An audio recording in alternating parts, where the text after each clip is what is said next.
I didn't lose my job that day. I lost my identity.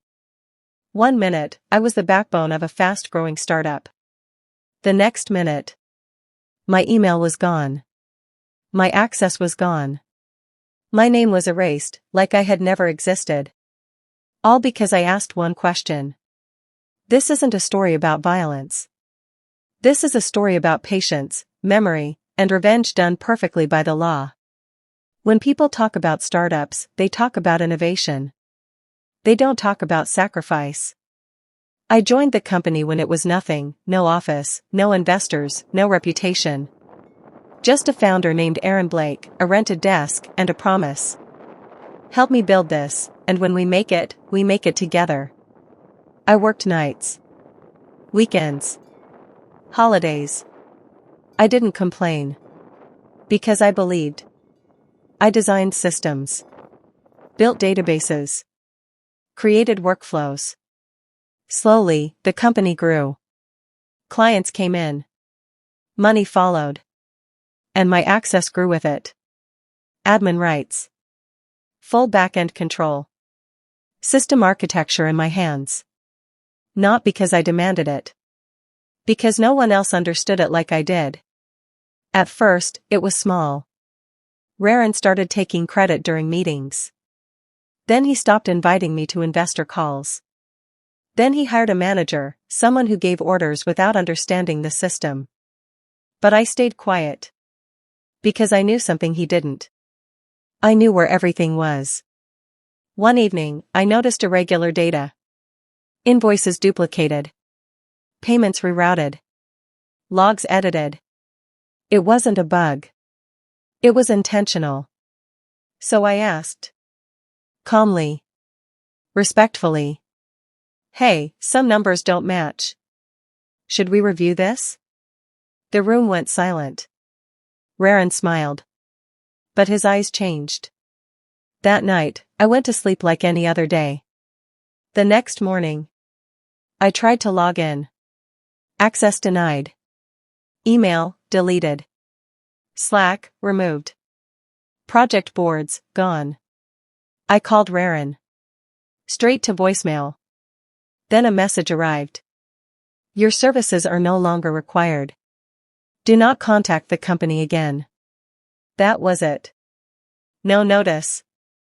No explanation. No paycheck. Years of work, erased with one click. For days, I was angry. Not loud angry. Quiet angry. The kind that keeps you awake at night. I refreshed my inbox. Nothing.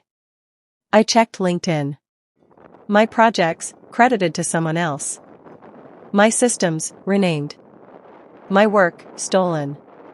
I wanted revenge. The loud kind. But I didn't act. Because anger makes mistakes. On the fourth night, something clicked. A habit. A boring habit. Every Friday, as part of company policy, I had created backups. Encrypted. Timestamped.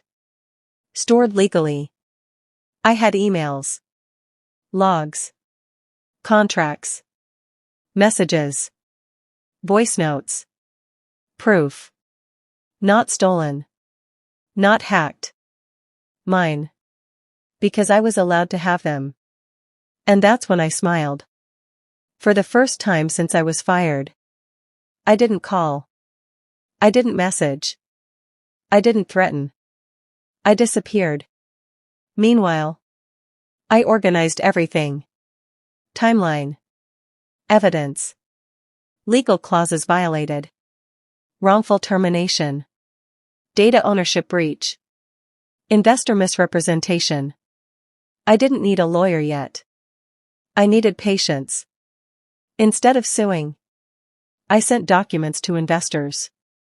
Not accusations. Facts. Logs showing altered data. Emails showing promises. Backups proving ownership. No emotions. Just truth. 3 days later. The company accounts were frozen. Raren called me. 27 missed calls. I didn't answer.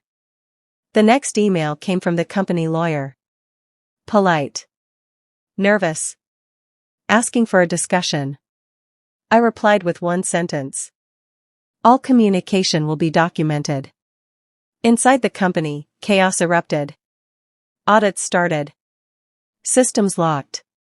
Clients asked questions. Employees whispered. Raren's confidence collapsed. I filed formal complaints. Labor Department. Compliance Board. Data Authority. No drama. Just procedure. The law did what it always does when evidence is clean. It moved slowly. And then all at once. 1 month later, Raren asked to meet. In person. He looked smaller. Older. Tired. He offered money. A lot of it. I said no. I wanted 3 things. Public acknowledgement of my work. Legal restoration of my professional record. His removal from executive control. He laughed. Then he saw the next document. Investor withdrawal notices. He stopped laughing. The startup didn't survive the investigation. Clients left. Investors vanished. Raren resigned. Not with dignity. With silence. I watched the announcement online. No satisfaction. Just closure. I didn't become rich overnight. But I became free. My name restored. My reputation clean. Offers came. Better ones. Stronger ones. Because the industry remembers one thing. Who keeps records, wins. Revenge doesn't need fists. It needs memory. It needs patience. And it needs the discipline to let the law speak for you. Because when someone deletes your access, they forget one thing. You still have the truth. He deleted my job with 1 click. I deleted his future, without breaking a single law. If this story made you feel something. If you believe in smart revenge, legal justice, and poetic endings. Backhand index pointing right, subscribe to the channel. Backhand index pointing right, like this video. Backhand index pointing right, turn on the bell icon. New revenge stories, every week. Because the best revenge is surviving, winning, and never becoming the villain.